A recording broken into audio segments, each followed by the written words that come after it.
Ladies and gentlemen, boys and girls, welcome back to the Game 8 of the FIDE World Chess Championship. And Magnus Carlsen is playing with the white pieces, which as usual invites danger. And the challenger, Nepo, is playing with the black pieces. Let's see if Magnus would be able to win this game, or can the challenger hold Magnus to a draw. Let me tell you before starting this game that Nepo already had lost a game to Magnus in the round 6 and I wasn't able to make a video on that. But anyways, the round 6 Magnus is leading, and in the round 7 Nepo had white, he drew it, and here we are with a complete analysis of round 8. So without any further ado, let's start the game. Magnus playing with white opens with 1 e4, pawn to e5, knight f3, knight c6, knight f6, d4 takes, and this is known as the Petrov defense, the symmetrical or the Stainis attack. And we have pawn to d5, knight e5, knight d7, takes, and knight moves to d2. Well, this is a good move, not really a great move because, but I think Magnus thought that if white were to play the same idea after castles and bishop to d3, and then if he plays knight to d2, then black could simply castle, takes here, and once this takes, if white decides to recapture here, bishop s7 could be played, king s7, queen check, king moves back, and this would also have been lost here.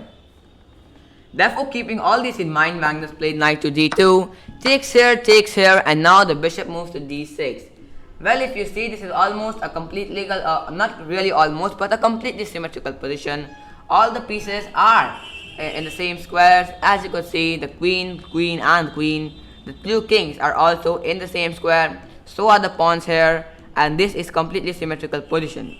White short castles here, and now I would like you to pause the video and find the solution to what should black play in this position. Well, black should not castle in this position, much to your surprise, because if black castles, here we see a typical example of what is the advantage of being white.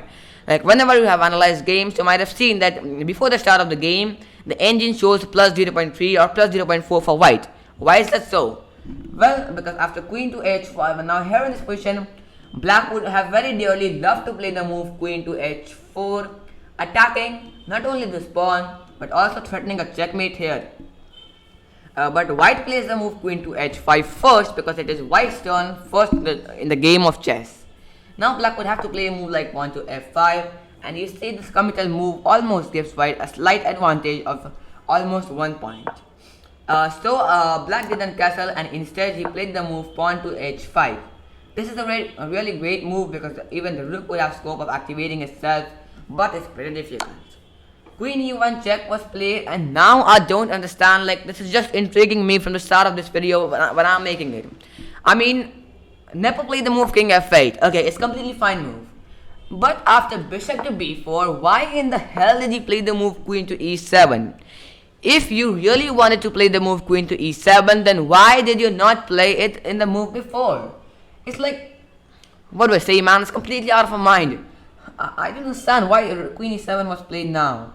But anyways, he took here, takes, and queen to d2 was played. Rook e1, rook e1, and rook to h6 was played. Finally trying to develop it, but it's gonna be really hard because the queen comes here and attacks this pawn. Queen g5 and pawn to c6 is played, maybe trying to solidify the structure down this different pawn. The rook take on e1, and now idea is that once the bishop takes, the rook could come here and try for some activity, because black has very less activity on the e file because there is no rook here. The king cannot also take because the pawn on j7 is hanging, so he took here with the bishop. Rook to e1 was played, and now queen to f6. Queen to e3 and bishop to d7. Pawn h3 was played, h4, c4, trying to get a break in the center there. He took back, correctly he did this, and now it could have been best for him to play a move like king to g8, equalizing the position and giving black a completely fine position. King to g8 because the queen can come to h3 here, and this diagonal is gonna be weak for white because the pawn on a7 is also unprotected. But I believe Nepo was still recovering from the loss on the 6th game and played the move pawn to b5. I mean, such kind of a move is not expected, at least at the GM level, and even more on the World Championship level. Simply, you could see that the pawn on a7 is hanging, and so is the bishop. Magnus pounces on the opportunity and plays the move queen to a3 check. King moves to g8. King moves to g8, and we have queen captures on a7. And here, Nepo played the move queen to d8. It's like a move which says, okay, Magnus, it's your game, take it home. I'm not going anywhere. You are the winner of this game. I mean, literally, like if I asked you, a normal person would have played bishop h6, bishop h3, and try to win at least the pawn and give a desperado. But Nepo took some very weird decisions in the game, as you could see. Queen d8 was played, and Magnus simply drops back the bishop. A pawn up, very comfortable position, many weak points in black position, and this game is gonna be over soon. Rook d6 was played and rook to e4, threatening rook f4, and also with a secret threat of rook captures on h5. Well, did I say rook captures on h4? Well, yes I did, because if black tries to play a mating move like pawn to g6, they could have simply taken here, takes, and now queen b8 check moves here, and this rook is hanging, which comes with a pawn.